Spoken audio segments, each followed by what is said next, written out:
Welcome to the Lantern Postgame Show. I'm your host, Megan Husslein, alongside Nick Molica.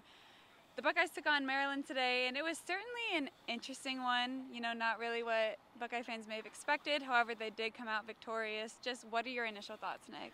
Yeah, Ohio State started off really slow, didn't they?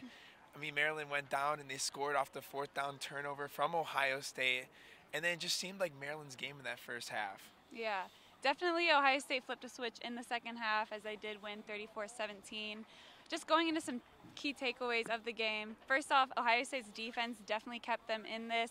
They had 2 interceptions and overall just limited Taulia Tagovailoa to 17 points and did not really give up any explosive plays, which was their main focus heading into this week. My second key takeaway, it's got to be Marvin Harrison Jr. I mean, he played with a sprained ankle and had 163 yards and that touchdown at the end of the game. So certainly impressive from Marv. We're not too surprised because, you know, he's Marv. But yeah, great game from him.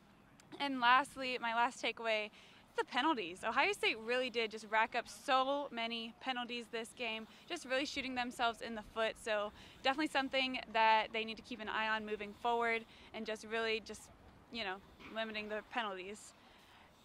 Next, we have our player of the game. We are giving it to Josh Proctor. I mean, what a game he had, right, Nick? Yeah, pick 6 right in the first quarter to basically put Ohio State back into this game and lead them to, winning the game overall by a huge margin after, the second half switches that they did. And, essentially just stopping or trying to stop the penalties, even though they were doing it in the second half as well. Yeah.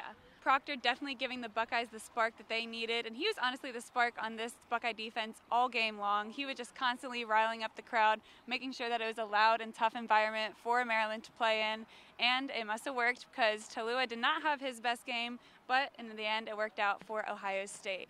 Thanks for tuning in. We'll see you next time.